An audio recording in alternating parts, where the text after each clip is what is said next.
Electron अनुरागी विस्थापन प्रक्रियाओं भणाई थी बेटा। इलेक्ट्रॉन अनुरागी विस्थापन प्रक्रियाओं भणाई थी। मैं तमने कीधुं ये 5 पांडवों छे बेटा। केटला पांडवों बेटा? 5। कया कया 5 पांडवों आपणे याद राखवाना बेटा? नाइट्रेशन, सल्फोनेशन, हेलोजिनेशन, फिडलक्राफ्ट आल्काइलेशन अने फिडलक्राफ्ट एसाइलेशन। कया 5 याद राखीशुं बेटा? फरीथी नाइट्रेशन, सल्फोनेशन, हेलोजिनेशन, फिडलक्राफ्ट आल्काइलेशन अने फिडलक्राफ्ट एसाइलेशन। डन बेटा। जो बेटा आ 5 जेने आवडશે એને જ હવે ખબર પડશે, કારણ કે હવે બધું ચાલુ થાય છે, રાસાયણિક પ્રક્રિયાઓના ખેલ શરૂ થાય છે। એમાં પહેલો પ્રશ્ન છે બેટા, ચલો બેટા, હાઇડ્રોક્સિલ સમૂહ દ્વારા વિસ્થાપન, એનો મતલબ મારો હેલો એરિન સંયોજન છે બેટા, એમાં મારે હેલોજનને દૂર કરવો છે અને એમાં શું દાખલ કરવો છે બેટા? હાઇડ્રોક્સિલ સમૂહ। તો પહેલા બધાને ખબર પડવી જોઈએ બેટા, હાઇડ્રોક્સિલ સમૂહ એટલે OH સમૂહ કહેવાય। શું કહેવાય બેટા? હાઇડ્રોક્સિલ સમૂહ એટલે હાઇડ્રોક્સિલ સમૂહ દ્વારા વિસ્થાપન ભણવું હોય એટલે સમજી લેવાનું કે અહીંયા થોડું બહુ સમજવા જેવી વસ્તુ છે। એમને સીધી સમજણ નહીં પડે તમને બેટા, એના માટે થોડું સમજવું પડશે કે જો બેટા આપણે ભણીને આવ્યા કે મારે OH દાખલ કરવાનું છે અને હેલોજનને મારે શું કરવાનું છે બેટા? દૂર કરવાનું। એટલે એક ઇલેક્ટ્રોનિક ધનિક સમૂહને કાઢવાનો છે, એના જગ્યાએ બીજો ઇલેક્ટ્રોનિક ધનિક સમૂહ દાખલ કરવો છે, કારણ કે OH એટલે ઇલેક્ટ્રોનિક ધનિક સમૂહ કહેવાય અને એ પણ ન્યુક્લિયોફિલિક છે। એ પણ કેવો છે બેટા? ન્યુક્લિયોફિલિક। અને હેલોજન પણ કેવો છે બેટા? ન્યુક્લિયોફિલિક છે। કેવો છે બેટા? ન્યુક્લિયોફિલિક। તો મારે એક ન્યુક્લિયોફિલિક ને હટાવવો છે અને બીજા ન્યુક્લિયોફિલિક ને દાખલ કરવો છે, તો એને પહેલી પ્રક્રિયા કીધી। જો બધા ધ્યાન આપજો, પહેલી પ્રક્રિયા બહુ ઈઝી છે બેટા, સમજાવું છું। જો આ પ્રક્રિયાનું નામ છે બેટા ડાઉ પદ્ધતિ, બરાબર? મટીરીયલમાં નથી આવી, પીડીએફ માં લખ્યું હોય તો લખી દેજો બેટા। ડાઉ પદ્ધતિ સમજાવો। પહેલી પદ્ધતિ છે તે તમારી હાઇડ્રોક્સિલ સમૂહના વિસ્થાપનની પહેલી પદ્ધતિ છે, એને ડાઉ પદ્ધતિ કહેવામાં આવે છે। કઈ પદ્ધતિ બેટા? ડાઉ પદ્ધતિ। જો આ પદ્ધતિમાં શું કરવામાં આવે તો તમારો બેટા હેલો આલ્કેન લેવામાં આવે। એટલે હેલો આલ્કેન તરીકે હું લઈ લો બેટા, સમજો ક્લોરોબેન્ઝીન। બધાનું ધ્યાન અહીંયા, શું લઈ લો બેટા? ક્લોરોબેન્ઝીન। તો આપણે આ ક્લોરોબેન્ઝીનની કોની જોડે પ્રક્રિયા કરવાની માં દીકરાઓ? બરાબર? તો ધ્યાન આપો બેટા, આ ક્લોરોબેન્ઝીનની સૌપ્રથમ ધ્યાન આપો બેટા NaOH સાથે, જો એ લખેલું છે NaOH, પણ બધા લખવું હોય તો લખી દો બેટા, આ NaOH 30% NaOH હોય। કેટલો હોય બેટા? 30% NaOH। હવે 30% NaOH એટલે તમને ખબર પડવી જોઈએ બધાને, કોને 30% NaOH કહેવાય? કોઈ મને કહે છે 30% NaOH તો મતલબ શું થાય માં દીકરાઓ? 30% ગ્રામ NaOH 100 લિટરમાં। કોણ કહેશે 30 ગ્રામ એટલે કેટલો દ્રાવક અને કેટલો દ્રાવ્ય? 30 ગ્રામ NaOH 100 લિટર દ્રાવણ ના 100 લિટર દ્રાવણ। 30 ગ્રામ ના આવે અને 100 લિટર ના આવે, નકા ગાભા નીકળી જોઈએ। 1 લિટર હશે। 1 લિટર માં આવે કે બેટા 1 લિટર મારું દ્રાવણ હોય તો 1 લિટર દ્રાવણમાં 30 ગ્રામ NaOH હોય। શું હોય બેટા? 30 ગ્રામ NaOH હોય, બરાબર? એને 30% કહેવાય। શું કહેવાય બેટા? 30% કહેવાય। ઓકે, આના માટે વાતાવરણ જોઈએ બેટા, 300 વાતાવરણ દબાણે આ પ્રક્રિયા થાય। કેટલા બેટા? 300 વાતાવરણ દબાણે અને 623 કેલ્વિન તાપમાને પ્રક્રિયા થાય। જો બેટા હવે બધું તમારી રિક્વાયરમેન્ટ શરૂ થઈ જાય, આ મટીરીયલમાં આપેલું છે PDF માં, એટલે લખવાની જરૂર નથી, જે બદલવાનું છે કાં તો જે નથી આપ્યું હું બોલતો જઈશ મારા દીકરા। જો અહીંયા આપણે શું લેવામાં આવે છે બેટા? ક્લોરોબેન્ઝીન, એટલે મેં હેલો આલ્કેન લીધો। આ હેલો આલ્કેનની 30% NaOH સાથે, કોને જોડે બેટા? 30% NaOH સાથે 300 વાતાવરણ દબાણે અને 623 કેલ્વિન તાપમાને પ્રક્રિયા કરતા શું થાય બેટા? તો જો અહીંયાથી સમજવા જેવું છે, આ જે સમજે ને એને જ આ બધું આવડશે। નકર એવું લાગશે કે સાહેબ અમે શું ભણ્યા, કઈ નહીં, એવું લાગશે બેટા, બરાબર? તો આપણને શું મળશે? તો ચલો મેં તમને કીધું કોને રિમૂવ કરવાનો માં દીકરાઓ? બોલો એટલે બધાને ખબર છે, આ Cl જાય ને એની જગ્યાએ કોણ આવે? OH આવે। તો એનો મતલબ મને અહીંયા કોણ મળી જાય બેટા? OH મળે, અને અહીંયા તમને શું મળશે બેટા? NaCl। એટલે અહીંયા પ્લસ NaCl લખજો બેટા PDF માં। આનું નામ આવડે બેટા? આને ફિનોલ કહેવાય। યાદ રાખજો, આને શું કહેવાય બેટા? ફિનોલ કહેવાય। હા, આને શું બોલાય બેટા? ફિનોલ। ભાઈ જો ફિનોલ અને એનિલિન, આગળ આપણે એનિલિન ભણીને આવે, ખબર છે બેટા? બેન્ઝીન વલણ ઉપર શું હોય? NH2, જેને આપણે નામ કીધું હતું બેટા બેન્ઝેનેમાઇન. શું કીધું બેટા? બેન્ઝેન. આ ફિનોલ અને બેન્ઝેનેમાઇન બંને લાલાશ પડતા કથ્થાઈ રંગના છે. એટલે યાદ રાખજો, અહીંયા બધા નાના નાના MCQ સાથે ભણાવતો જઉં છું બેટા. તો આ કેવા છે બેટા? લાલાશ પડતા કથ્થાઈ રંગનો હોય ફિનોલ. શું હોય બેટા? લાલાશ પડતા કથ્થાઈ રંગ. ખબર પડી બેટા? તો એનિલિન અને ફિનોલ બંને કેવા રંગના હોય બેટા? લાલાશ પડતા કથ્થાઈ રંગના. હવે મેં તમને એવું પણ કીધું હતું પ્રેક્ટિકલમાં બંને પદાર્થો આવશે બેટા ઓર્ગેનિક કેમિસ્ટ્રીમાં, ત્યારે મેં તમને એવું કીધું, મને તો બધું યાદ હોય છે કે એનિલિન જે ખરો બેટા એ આપણે ઘરે સડેલી માછલી જેવી સ્મેલ ધરાવે. એટલે આપણે આવો લાલાશ પડતો કથ્થાઈ રંગનો પદાર્થ મળી જાય, સ્મેલ લઈ લઈએ અને એવું લાગે કે ભાઈ ગંદી સ્મેલ આવે તો એનિલિન, ગંદી સ્મેલ ના આવે તો ફિનોલ. પ્રેક્ટિકલ કરવાનો એ ના રે, પતિ જો પદાર્થ શોધીને પાછા સાહેબ આવડી ગયું. હું હજુ કહેતો કે આટલું પ્રેક્ટિકલ આસાન છે જો એને ચેડા કરતા આવડે તો. હા, વિચાર કરો, કોઈ પણ ટેસ્ટ વગર ખાલી કલર અને સ્મેલ ઉપરથી પદાર્થ મળી જાય. હા, મેં ના કીધું આ તો બધી ધુરંધર શોર્ટ રીતો હોય પ્રેક્ટિકલ ભણવાની બેટા. હા, એમ ઉભા રહીએ ને એટલે ખબર પડી જાય કે જયેશ સરનો સ્ટુડન્ટ આવ્યો, વિડીન તો ખબર પડી જ જાય. હા, કારણ કે આપણે સીધું તો ફાવે નહીં. હા, કારણ હું પોતે સીધો નહીં એટલે મને આ સીધું ફાવે નહીં બેટા. હા, અને લોકો મને દોઢો બનતા શીખવાડી દે છે. અને દર વર્ષે અમુક પેરેન્ટ્સ એવા મળે ને કે મને દોઢો બનાવતા શીખવાડે બેટા. બરાબર. તો ચલો, પહેલી ડાઉ પદ્ધતિ આવડી તો બેટા આપણને કઈ વખત આવો આખો પ્રશ્ન ના પૂછાય મારા દીકરાઓ. વેદાંશી, હા યસ, મ્યુટ થઈ ગયું. ઓકે, મ્યુટ રાખો બેટા. પ્રશ્ન પછી બેટા આપણે જેને જે પણ ડાઉટ્સ હોય એ આપણે છેલ્લે 10-15 મિનિટમાં સોલ્વ કરીશું બેટા. હું તમને અલગથી સમય આપીશ. બરાબર. હવે થોડી પદ્ધતિ બદલીએ છીએ આપણે બેટા, લોકો જેવું આપણે પણ શીખી લઈશું. બરાબર. તો જો ધ્યાન બેટા, એટલે આપણને આવું પણ પૂછાય ડાઉ પદ્ધતિ સવિસ્તર સમજાવો. આપણને પહેલું ટાઇટલ ના પૂછાય, આમ તો ટાઇટલ આવો પૂછાય કે હાઇડ્રોક્સિલ સમૂહનું વિસ્થાપન સમજાવો. હાઇડ્રોક્સિલ સમૂહ દ્વારા હેલો એરિન સંયોજનનું વિસ્થાપન. પણ આપણને એવું ના પૂછાય, કોઈ ટ્વિસ્ટેડ સાહેબ આવી જાય તો આપણને આવું પણ પૂછી દે કે ડાઉ પદ્ધતિ સવિસ્તર સમજાવો, તો આપણને ડાઉ પદ્ધતિ આવડી જવી જોઈએ. ડન બેટા. જો હવે મારો પ્રશ્ન શરૂ થાય છે. હવે મારો જે મેઇન પ્રશ્ન છે ને, જે તમારી PDF ની છેલ્લી 2 લાઈન, એ મારો મુખ્ય પ્રશ્ન છે બેટા. પ્રશ્ન મેન શરૂ થાય સમજજો બેટા. જો હવે આ જે છે ને એ સૌથી અગત્યનું છે, સૌથી સમજવાનું છે. કેટલી વખત તમે PDF દેખી હશે તો આ પેજ જ્યારે પણ નજરમાં આવ્યું હશે એટલે કઈ કોઈ શંકાઓ થાય કે આ બધા ગોળો ગોળો ગુચવડા શું છે, અને આના પછીની 2 લાઈન પછીનું પેજ ટર્ન કરો ને એટલે ઢાગલા બંધ સ્ટ્રક્ચરોથી ભરેલું એક આખું પેજ છે. બરાબર. હા, તો એની સમજૂતી છે બેટા. એ બહુ જ કહેવાય ને કે અહીંયાથી વિચારવાનો એક પ્રશ્ન છે બેટા. જો આને શું કીધું બેટા કે જો બેટા આ ડાઉ પદ્ધતિ છે એની જો ઇલેક્ટ્રોન આકર્ષક સમૂહની હાજરીમાં પ્રક્રિયા કરવામાં આવે, સમજો હું જે કહું છું બેટા, આ ડાઉ પદ્ધતિ ઇલેક્ટ્રોન આકર્ષક સમૂહ એટલે એનો મતલબ એના ઓર્થો અથવા પેરા સ્થાન ઉપર કોઈ ઇલેક્ટ્રોન આકર્ષક સમૂહ હાજર હોય તો એનો મતલબ આ એની જે રિક્વાયરમેન્ટ છે એ ઘટતી જાય. રિક્વાયરમેન્ટ શું થાય બેટા? ઘટે. અને મેં તમને ભણાવ્યું તો યાદ કરો દીપા બેટા કે રિક્વાયરમેન્ટ જ્યારે પણ ઘટે છે એનો મતલબ એ સરળતાથી રાસાયણિક પ્રક્રિયાઓ આપે છે બેટા. આ બધી રિક્વાયરમેન્ટ કેમ લાગુ પાડવી પડી મારે?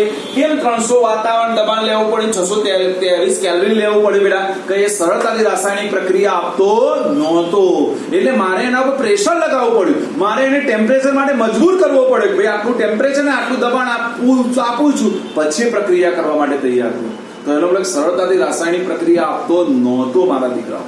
એટલે હવે શું કર્યું? તો સાયન્ટિસ્ટોએ પ્રયોગ કર્યા કે આને રાસાયણિક પ્રક્રિયા સરળતાથી થાય તો એના માટે શું કરવું પડે? તો એમને શોધી પાડ્યું કે એના ઓર્થો અથવા પેરા સ્થાન ઉપર જો આપણે ઇલેક્ટ્રોન આકર્ષક સમૂહ દાખલ કરી નાખીએ. શું કરીએ બેટા?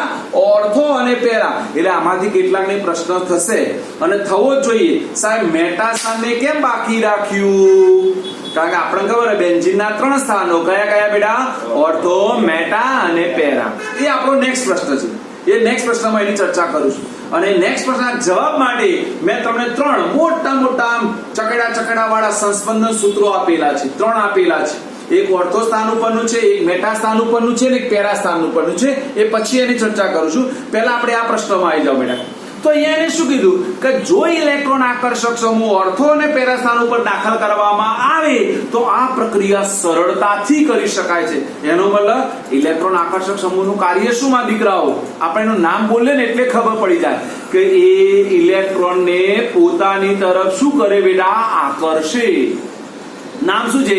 ઇલેક્ટ્રોન આકર્ષક સમૂહ. હવે ન્યુક્લિયોફિલિક એટલે શું માં દીકરાઓ? બોલો. ઇલેક્ટ્રોન ધનિક સમૂહ થાય. એક બાજુ તમે બેન્ઝીન વલય ઉપર એક એવું મૂકી દીધું જેને ઇલેક્ટ્રોન ખેંચવાની તાકાત છે, એક બાજુ ન્યુક્લિયોફિલિક આવતો હોય તો શું થઈ જાય? બોલો, પ્રક્રિયા સરળતાથી થાય કે ના થાય? પેલો ન્યુક્લિયોફિલિક ને પોતાની તરફ શું કરવાનો પ્રયત્ન કરે બેટા? ખેંચે. તો એનો મતલબ મને ખબર પડી ગઈ કે જેટલા ઇલેક્ટ્રોન આકર્ષક સમૂહો બેન્ઝીન વલય ઉપર વધારે હોય એટલી મારી પ્રક્રિયા કેવી થશે બેટા? બોલો, સરળતાથી થાય કે ના થાય બેટા? હા, હું હજુ કહું છું બેટા, આ બધી વસ્તુ છે ને જબરજસ્ત છે. આના એક એક શબ્દ ઉપર તમે સમજો ને બેટા, તૈયાર કરો તો કોઈની તાકાત નથી તમારું કારણ ખોટવું પડે મારી દીકરા. સમજવું પડે. શબ્દોને સમજી લો, શબ્દોને તોડવાના. એટલે શબ્દો પહેલો કયો ભણ્યા બેટા? ઇલેક્ટ્રોન આકર્ષક સમૂહ. તો એનો મતલબ એને ઇલેક્ટ્રોન પ્રત્યે શું છે બેટા? આકર્ષણ. એટલે ઇલેક્ટ્રોનને પોતાની તરફ ખેંચે. એનો મતલબ કે હું ઓર્થો અને પેરા સ્થાન ઉપર ઢગલા પણ ઇલેક્ટ્રોન આકર્ષક સમૂહ દાખલ કરી નાખું તો એ સરળતાથી ન્યુક્લિયોફિલિક પ્રક્રિયા કરી નાખે. કેમ? કારણ પેલાને ઝડપી ખેંચી લાવે તો એને બીજા પરિબળોની જરૂર પડશે નહીં. એટલે એનો મતલબ આ રિક્વાયરમેન્ટમાં ધીમે ધીમે શું થશે બેટા? ઘટાડો થશે. શું થશે બેટા? ઘટાડો. બોલો, ખબર પડી કેમ આવું થાય? તો આપણને આવો પ્રશ્ન પૂછાયો. આવો પ્રશ્ન પૂછાય. મેં ના કીધું પ્રશ્નો બનાવવાળા અને સારું વિચારીને પ્રશ્નો પૂછાય. જો બેટા, પેપર બે ટાઈપના નીકળે. એક પેપર નીકળે સમજણ શક્તિ વાળું પેપર નીકળે અને એક પેપર નીકળે ગોખણ શક્તિ વાળું પેપર નીકળે. તમારા રનિંગ પ્રશ્નો પૂછી દે ને ગોખણ શક્તિ વાળું પેપર, એ સાહેબે ગોખણીઓ હોય અને એના છોકરા ગોખણીઓ હોય, કારણ કે એને જેટલા ગોખ્યા હોય એટલા પ્રશ્નો પૂછી દેવાય. અને એક સાહેબ એવો હોય કે એને પ્યોર અન્ડરસ્ટેન્ડિંગ યુઝ કર્યો હોય, એ આવા પ્રશ્નો બનાવી મૂકે. ત્યાં ખબર પડે કે સાચો હીરો કયો. હીરાની પરખ ત્યાં થાય. અને બાકી તો બધા કોલસામાં જ હેડે છે. બરાબર? એટલે બોલો, બધાને ખબર પડી કે હું તમને આવું પૂછું બેટા કે ઇલેક્ટ્રોન આકર્ષક સમૂહની હાજરીમાં હેલો એરિનની હાઇડ્રોક્સિલ સમૂહ દ્વારા વિસ્થાપનની પ્રક્રિયાઓ સરળતાથી થાય છે. સમજાવો. તો બેટા આપણે શું લખી દેવું પડે? તો પહેલું ટાઇટલ લખવાનું બેટા કે ઇલેક્ટ્રોન આકર્ષક સમૂહ એ ન્યુક્લિયોફિલિકને પોતાની તરફ આકર્ષે છે. માટે પ્રક્રિયા પરિસ્થિતિમાં શું થાય છે બેટા? ઘટાડો થાય છે, જે નીચે મુજબ દર્શાવેલ છે. પછી નીચેની આ બધી પ્રક્રિયાઓ તમારે લખવી પડે. બોલો, ખબર પડી કે ના પડી માં દીકરાઓ? બોલો, પહેલા શબ્દની સમજણ પડી ગઈ બેટા? પછી હું તમને કારણનો જવાબ આપું છું. મારે કારણનો જવાબ આપો છો. મેં તમને કીધું હતું કેમ સાહેબ મેટા સ્થાન ઉપર નહીં, એ પછીનો પ્રશ્ન છે મારો, આના પછીનો. ડન માં દીકરાઓ? બોલો, ખબર પડી ગઈ માં દીકરાઓ કે ના પડી આટલા સુધી? તો ચલો આપણે પહેલું ભણીએ, એક એક દાખલ કરતો જવું. શું? તો ધ્યાન આપજો બેટા, મજા આવશે. ચલો, ડાઉ પદ્ધતિ બધાને આવડી ગઈ. ચલો, ડાઉ પદ્ધતિ માટે શું કરવાનું માં દીકરાઓ? બોલો, રિક્વાયરમેન્ટ 30% શું લઈ લેવાનું બેટા? NaOH. શું લેવાનું? 30% NaOH. બીજું, વાતાવરણનું દબાણ કેટલું આવશે? 300 વાતાવરણ દબાણ અને તાપમાન 623 કેલ્વિન. કેટલું આવશે બેટા? 623 કેલ્વિન. ચલો, હવે આપણે ઇલેક્ટ્રોન જો PDF લાયો હોય તો ટર્ન કરો બેટા. એના પછીની બીજી પ્રક્રિયા જો આવી છે બેટા.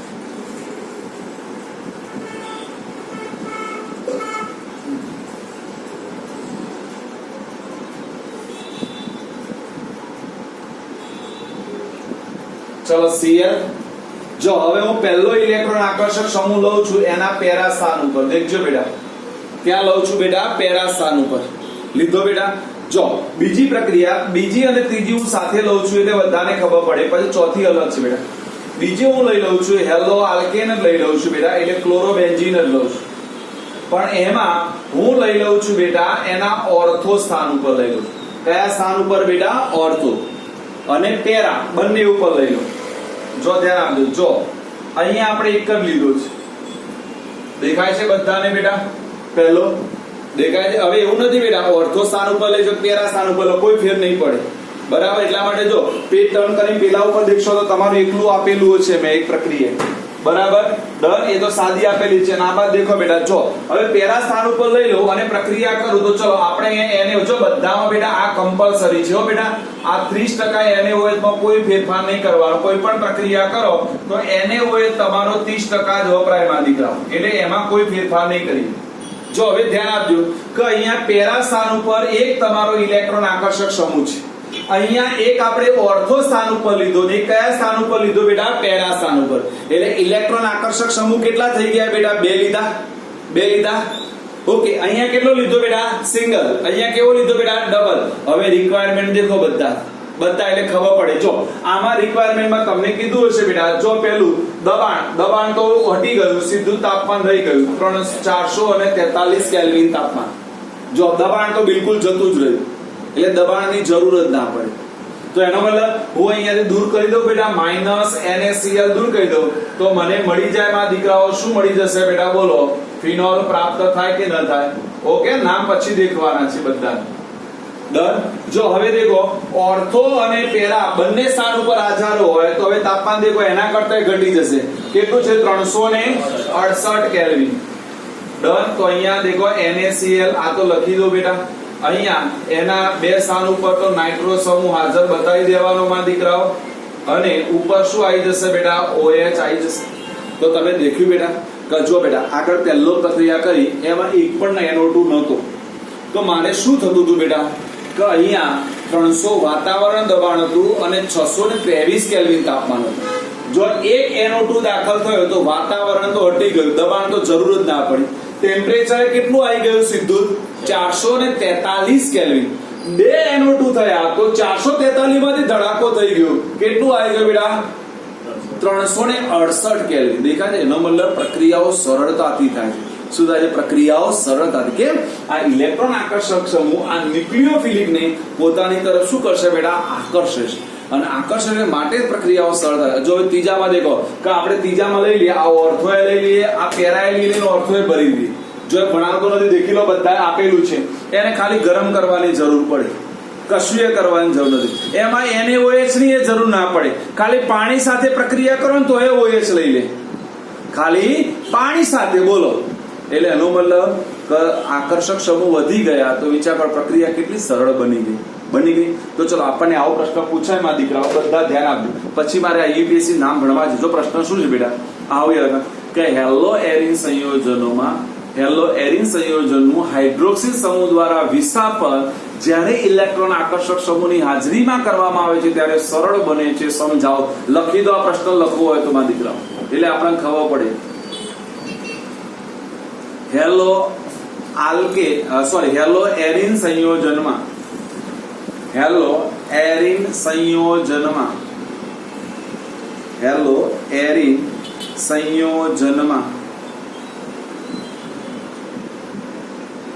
હાઇડ્રોક્સિલ સમૂહ દ્વારા વિસ્થાપન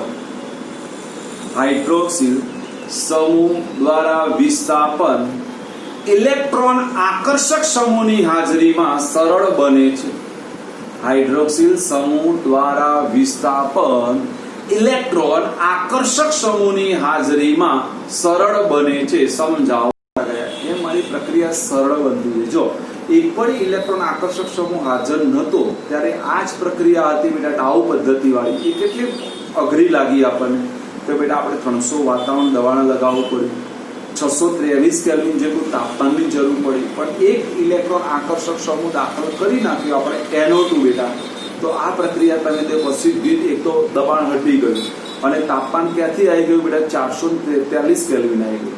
બે દાખલ કર્યા તો ફરીથી તાપમાન ઘટ્યું 368 કેલ્વિન આવ્યું. અને ત્રણે ત્રણ જગ્યાએ દાખલ કરી નાખ્યા, એટલે બે ઓર્થો અને પેરા ઉપર દાખલ કરી નાખ્યો બેટા. તો સીધું જ આપણે તાપમાન તો જતું રહ્યું, ખાલી ગરમ કરવાનું રહ્યું. અને NaOH ની એ જરૂર ના પડે, એ પાણીમાંથી પણ OH સ્વીકારી લે. બોલો, એટલે એનો મતલબ સાદું જળ વિભાજન કરીએ તો એ મને ફિનોલ મળી જાય. તો તમે સમજી શકો છો બેટા, ઇલેક્ટ્રોન આકર્ષક સમૂહ આ રીતનું કાર્ય કરે. એટલે જેટલા ઇલેક્ટ્રોન આકર્ષક સમૂહ વધારે હશે એટલી આ પ્રક્રિયાઓ કેવી થાય બેટા? સરળતાથી થાય. હવે અહીંયા પ્રશ્ન મારો શરૂ થાય છે કે સાહેબ તમે એવું બોલ્યા કે ઓર્થો અને પેરા ઉપર આ લઈએ તો જ છે, તો મેટા ઉપર કેમ નહીં? જો બેટા ફરીથી કહી દો, જો મેટા ઉપર ઇલેક્ટ્રોન આકર્ષક સમૂહ હાજર હોય તો એની પ્રક્રિયા પરિસ્થિતિ જે ડાઉ માટે છે એટલી જ જોઈએ, એ કોઈ અસર ના કરે, કોઈ નહીં, સિંગલ અસર ના થાય. એટલે એનો મતલબ કે મેં મેટા સ્થાન ઉપર NO2 લીધો હોત ને તો મારે આ પદ્ધતિ માટે એ 30% NaOH, એ 300 વાતાવરણ દબાણ અને એ 623 કેલ્વિન તાપમાન લેવું પડે. કયા સમૂહ પર હોય બેટા? મેટા ઉપર. તો એ પ્રશ્ન ના થાય સાહેબ મેટા ઉપર લઈએ તો આવું કેમ થાય બેટા? તો એનો જવાબ આપણે નીચેના 3 સંસ્પંદન સૂત્રો ઉપર નજર મારો બેટા. બધા નજર મારશે, બધા દેખવાનું છે બેટા, બધાની PDF. હું એટલા માટે બોર્ડ ઉપર દોરતો નથી, મારા માટે શક્ય નથી કે 3 એકી સાથે બોર્ડ ઉપર તમને બતાવી શકાય બેટા. શક્ય જ નથી મારા માટે, કારણ બોર્ડની સાઈઝ આપણે જે ઝૂમ લેક્ચર લઈએ છીએ ને એના પ્રમાણે સેટ થતું નથી બેટા. બરાબર? એટલે જો બધું સમજાવું છું, એક એક લઈને સમજાવું છું, સમજતા જજો બેટા. 3 મારા માટે એક સાથે શક્ય નથી મારી દીકરાઓ. બરાબર? જો અને વચ્ચે કોઈ બબાલ નહીં કરે. ફરીથી કહેજો, સ્ટીક વોર્નિંગ.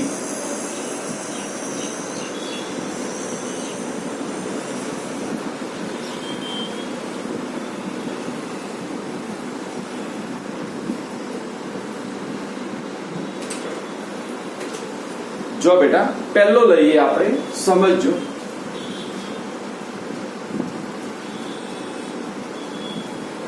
તરત ખબર પડી જશે તમને. બેટા આપણો અહીંયા આ Cl છે, સમજો. હું અહીંયા આ બેન્ઝીન હલાય સંસ્પંદન સૂત્રો લખવા છે ને એટલા માટે આ રીતનું બનાવ્યું બેટા, આપણે જે પદ્ધતિ છે તે. બરાબર? બધાનું ધ્યાન અહીંયા બેટા. જો હવે મારે અહીંયા NO2 લખવો છે, પહેલો હું લખું છું બેટા ઓર્થો સ્થાન ઉપર. હવે NO2 માટે યુ નો વેરી વેલ, બધાને આ ખબર હોવી જોઈએ. આપણે હવે લાઈટ ચાલુ કરી દે બેટા. ચલો બેટા, તો અહીંયા આપણે NO2 નું લુઈસ બંધારણ દોરતા આવડવું જોઈએ. આવડતું હોય એને માટે બરાબર, નહીં આવડે ટેન્શન નહીં રાખો, હું અહીંયા દોરું છું. જો કે બેટા અહીંયા 2 NO હોય, આ 2 O હોય, એમાં કેવી રીતે બંધ બને એ તમને ખબર હોય.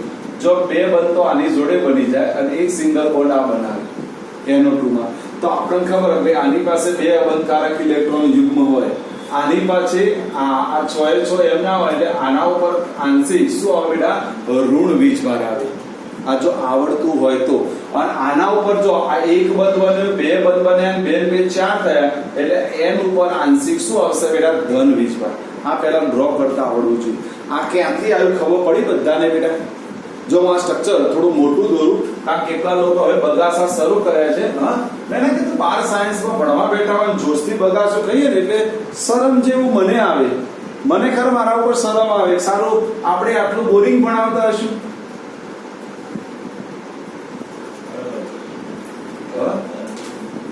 હા, એટલા માટે તો વિડીયો ચાલુ રખાઈએ છીએ બેટા, કે તમે રિયલમાં શું કરો છો અમને ખબર પડે. એટલે જ આ બધા પકડો છે નાસ્તો કરતા.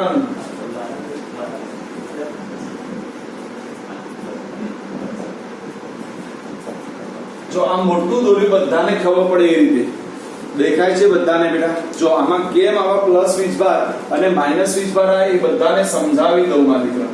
નહીં તો કેટલાકને આ ખબર નહીં પડે. કેટલાક ગાંડા લોકોને આ બધું એવું લાગે કે સાહેબ આ પ્લસ ક્યાંથી લાવે, આ માઇનસ ક્યાંથી લાવે, હવે આ નવું આવ્યું.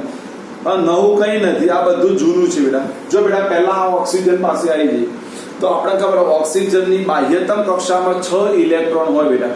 તો એની પાસે દેખો આ 2 અને 2 4 અબંધકારક ઇલેક્ટ્રોન યુગ્મ છે. ના દેખાય તો થોડા મોટા કરું, કારણ ચશ્મા વાળા લોકો વધારે છે.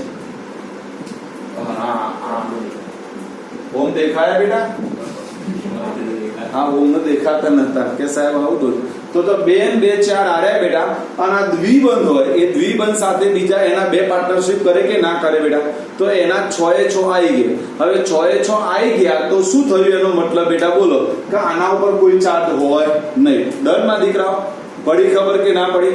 ચલો આ ઉપર આવી જાઓ, આના ઉપર ઓક્સિજન ઉપર આવી જાઓ. દેખો આના ઉપર બેટા જો આ 2 પછી આ 2 એટલે 4 અને 2 6 તો એના પોતાની પાસે એમને એમ પડ્યા છે. અને એક આ બંધનો આવ્યો એટલે કેટલા થયા બેટા? 7 થયા. અને એક ઇલેક્ટ્રોન એની પાસે વધારે છે માટે એના ઉપર શું ચાર્જ આવે બેટા? માઇનસ. કયો આવે બેટા? માઇનસ. અને નાઇટ્રોજનની બાહ્યતમ કક્ષામાં 5 હોય તો જો 1 2 3 અને 4 જ થયા. તો એનો મતલબ એને એક ઇલેક્ટ્રોન નું દાન કર્યું છે માટે એના ઉપર શું હોય બેટા? પ્લસ હોય. બોલો ખબર પડી? આમ તો કાયદેસર આ NO2 નું લુઈસ બંધારણ તમે બધા 11માં ભણીને જ આવ્યા છો. લુઈસ રચના બિંદુ નિરૂપણ યાદ છે ને? લુઈસ બિંદુ નિરૂપણ, હા એમાં NO2 ને HNO3 H2SO4 ના આ બધા ઢગલા બંધ હતા. હા જેને ભણ્યું હોય એના માટે, જેને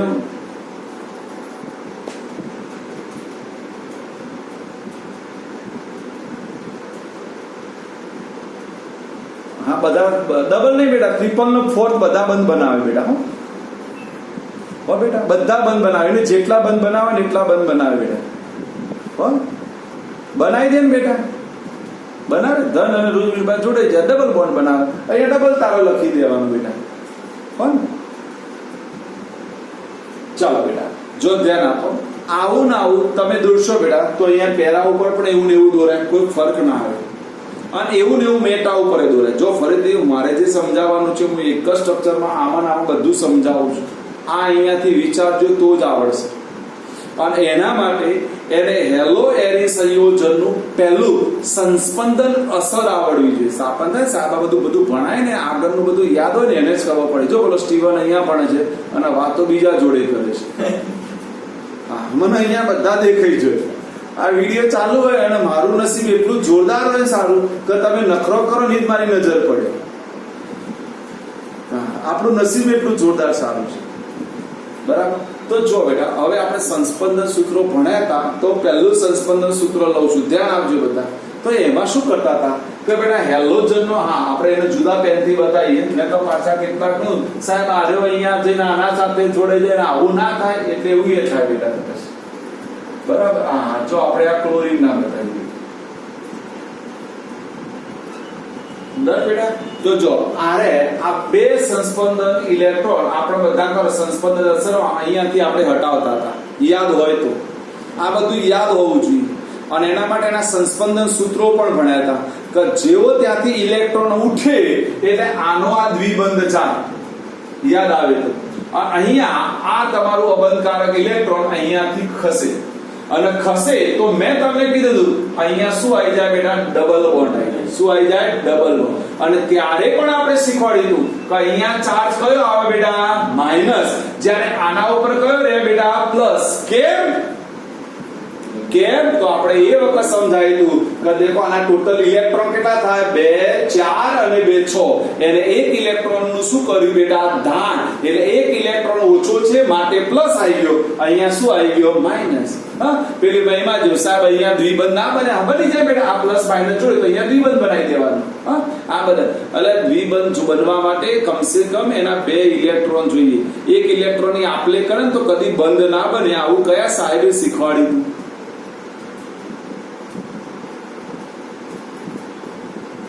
બંધ બનવા માટે કમ્પલસરી કેટલા ઇલેક્ટ્રોન જોઈએ? 2 ઇલેક્ટ્રોન જોઈએ. આ તો અહીંયા શું થાય છે? એક ઇલેક્ટ્રોન બીજા ઇલેક્ટ્રોન ઉપર જાય તો 2 ઇલેક્ટ્રોન ક્યાંથી થાય તારા? એમને ઠોક પાય ઠોક કરવાનું, પછી જે મનમાં આવ્યું. હા યાદ મારે રાખવાનું બેટા. આપણે એ તો બહારથી રખડી ના આવીએ એટલે કશું યાદ ના હોય બેટા.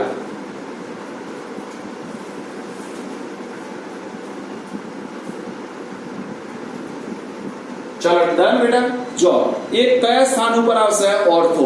પછી આપણે ત્યાંથી ક્યાં લઈ જતા હતા? જો એનું બીજી પેન થી બતાવો. આ બધું બતાવું છું ડિટેલમાં. ખબર છે બેટા અહીંયાથી હટીને સીધું ક્યાં આવતું હતું? ખબર છે બેટા? પેરા ઉપર. ક્યાં આવતું હતું બેટા? પેરા. તો ચલો અહીંથી આપણે પેરા ઉપર લઈ જતા હતા મારા દીકરાઓ કે નતા લઈ જતા? તો આપણે આ દ્વિબંધ અહીંયા લઈ જતા હતા. યાદ આવે છે બેટા? આ દ્વિબંધ અહીંયા આવી જતો હતો. આવતો હતો બેટા? યાદ આવે છે? પછી આ પેરા ઉપરથી હટી સીધો ક્યાં જતો હતો બેટા? ઓર્થો ઉપર. અને આપણે ઓર્થો ઉપર આવે અહીંયા લખતા હતા ત્યારે આપણે આ દ્વિબંધ અહીંયા લખતા હતા. ઓલા બધા મેં સ્ટ્રક્ચર બતાવ્યા, યાદ આવે તો. આ બધા ભણીને આવ્યા છે. હવે આમાં મને કોઈ જગ્યાએ કહો હે બેટા એમાં 3 સ્થાન આયા. જો કયા 3 સ્થાન આયા દેખાય છે? એક ઓર્થો ઉપર આવ્યું, એક પેરા ઉપર આવ્યું અને પાછું ઓર્થો ઉપર આવ્યું. એટલે એનો મતલબ મારો નેગેટિવ ચાર્જ કઈ જગ્યાએ રિલીઝ થાય છે? દેખાય છે? ઓર્થો, પેરા અને ઓર્થો. તો એનો મતલબ ઇલેક્ટ્રોન આકર્ષક સમૂહની અસર કયા સ્થાન ઉપર જોવા મળે? ઓર્થો, પેરા અને ઓર્થો ઉપર. મેટા સ્થાન ઉપર જોવા મળે નહીં, કારણ કે ત્યાં સંસ્પંદન સૂત્રની કોઈ અસર થતી નથી. બોલો દેખાય છે? આ મેટા સ્થાન તમારું ખાલી પડ્યું અને આ મેટા સ્થાન ખાલી પડ્યું. અહીંયા સંસ્પંદન સૂત્રનું તમારું ઇલેક્ટ્રોન યુગ્મ આવે છે કોઈ જગ્યાએ? એટલે એની અસર ના થવા દે બેટા. એટલા માટે કીધું કે નાઇટ્રો સમૂહ કાં તો ઇલેક્ટ્રોન આકર્ષક સમૂહ જો તમારા કયા સ્થાન ઉપર હોય, મેટા સ્થાન ઉપર હોય તો તમારી કોઈ અસર થશે નહીં. કયા સ્થાન ઉપર હોવો જોઈએ બેટા? ઓર્થો અને પેરા સ્થાન ઉપર હોવો જોઈએ. કારણ કે સંસ્પંદન સૂત્રમાં તમારું ઇલેક્ટ્રોન યુગ્મ કયા સ્થાન ઉપર રિલીઝ થાય છે બેટા? ઓર્થો અને પેરા. એટલે એ સ્થાન ઉપર જ આકર્ષક સમૂહની અસર થાય, બીજા સ્થાન ઉપર એની અસર થાય નહીં. એટલે આપણને આવો પણ પ્રશ્ન પૂછે મારા દીકરાઓ. કેવો પ્રશ્ન પૂછે કે ઇલેક્ટ્રોન આકર્ષક સમૂહ ઓર્થો અને પેરા સ્થાન ઉપર હોય તો રાસાયણિક પ્રક્રિયાઓ સરળતાથી થાય છે, જ્યારે મેટા સ્થાન ઉપર હાજર હોય તો રાસાયણિક પ્રક્રિયાઓ સરળતાથી થતી નથી. સમજાવવું તો તમારે આ નીચેના 3 સંસ્પંદન સૂત્રો બતાવવા પડશે બેટા, જે પીડીએફ માં. એટલે ત્યાં પ્રશ્ન લખી દો બધા બેટા, ત્યાં પ્રશ્ન લખો.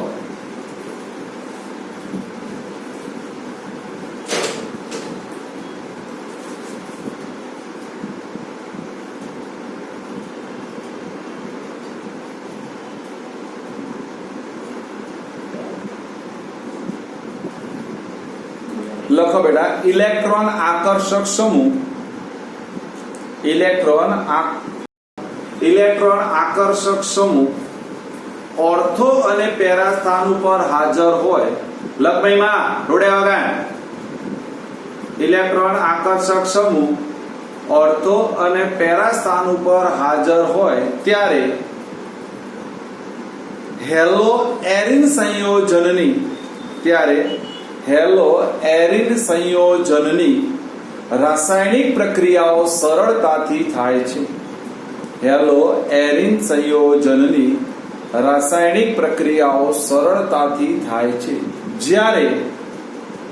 જ્યારે મેટા સ્થાન પર હાજર હોય ત્યારે, જ્યારે મેટા સ્થાન પર હાજર હોય ત્યારે રાસાયણિક પ્રક્રિયાઓ મુશ્કેલ છે. ત્યારે રાસાયણિક પ્રક્રિયાઓ મુશ્કેલ છે. સમજાવો.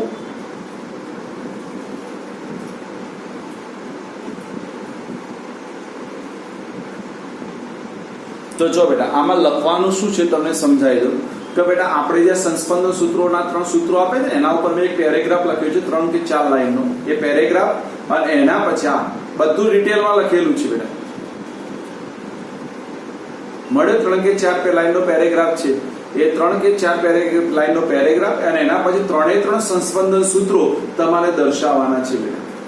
બોલો પડી ખબર? ફરીથી કહું છું બધાને બેટા, આ પ્રશ્ન પૂછાશે અને જો તમે આ સંસ્પંદન સૂત્રો 2 થી 4 વખત જાતે નહીં લખ્યા હોય બેટા તો તમે 100% છે બધા ખોટા લખી નાખશો. કારણ કે આમાં તમારે જે દ્વિબંધ છે બેટા, પ્લસ છે, માઇનસ છે, એ વ્યવસ્થિત કન્સિડર કરવું પડે.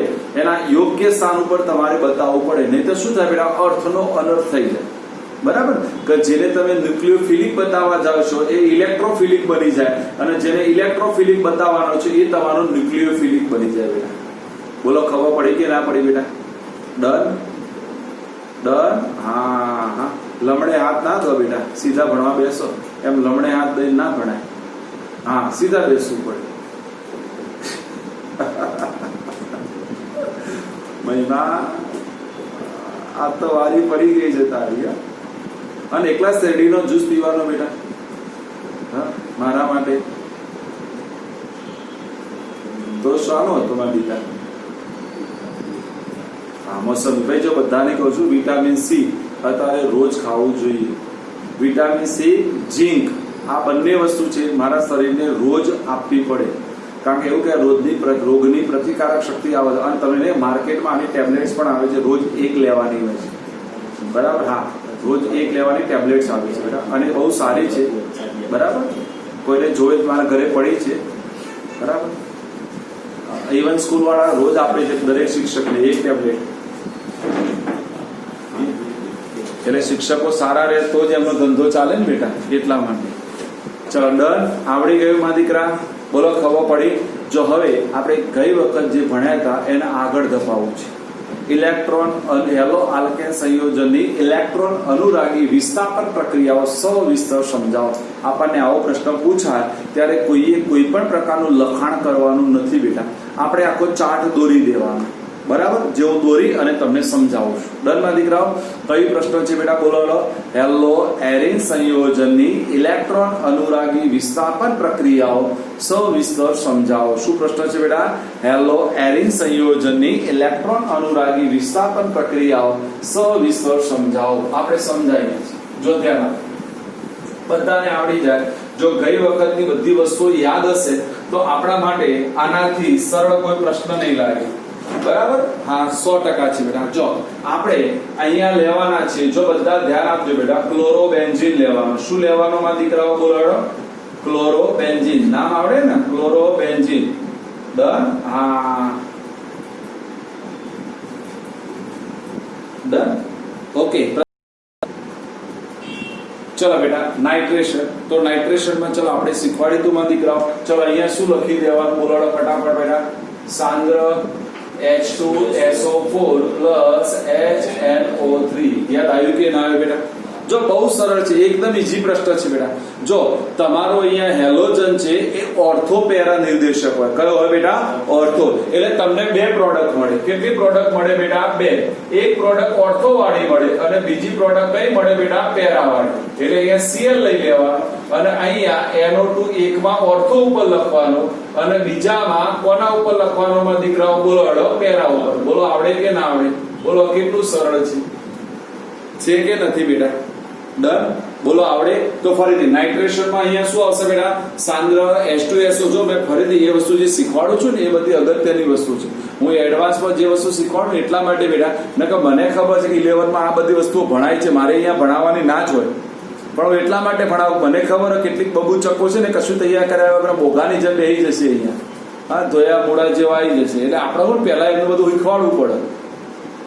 ચલો ડન બેટા? બોલો આવડી ગયું? ચલો આ બંનેના નામ શું થાય માં દીકરા? નામ શું થાય?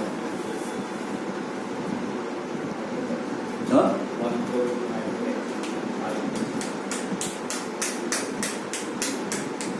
કે તો મજા આવે. બોલો.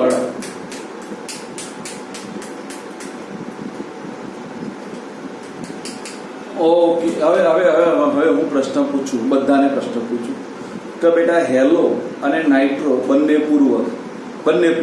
ડન માં દીકરાઓ? ઓકે, તો પહેલો ક્લોરો લખો કે નાઇટ્રો લખો?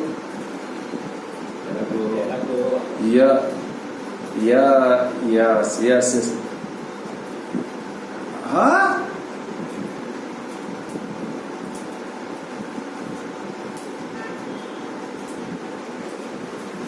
હમણાં મહિમા એક લાફો મારે ને બેટા, આજ તું સારું છે, તારું નસીબ સારું છે કે તું મારાથી બહુ દૂર છે.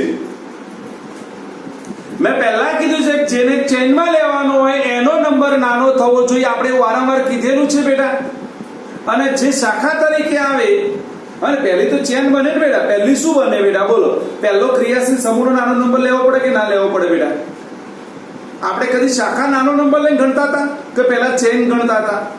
હા, તમે COOH હોય કાં તો CHO હોય, એનો નંબર નાનો થાય ત્યાંથી નામકરણ કરતા હતા ને આપણે બેટા. ભૂલી ગયા ને આખું નામકરણ? હું ફરીથી કહું છું બેટા કે IUPAC વાળી નોટ ના હોય તો 11 ની કાઢો ને, તારે વાંચી લો. સમય છે બધાને. એ બધા જ આપણે વ્યવસ્થિત લખાયેલા છે આખા. બરાબર? તો બેટા જો અહીંયા નાઇટ્રો નો નંબર નાનો થાય તે નામકરણ કરવું પડે. તો અહીંયાથી બીજા નંબર ઉપર એટલે શું થાય? 2 ક્લોરો 1 નાઇટ્રો બેન્ઝીન. અને અહીંયા શું થશે બેટા? બોલો 4 ક્લોરો 1 નાઇટ્રો બેન્ઝીન. બરાબર? અને એવું ના લખવું તો બીજું શું લખાય? બોલો, એવું ના લખવું હોય તો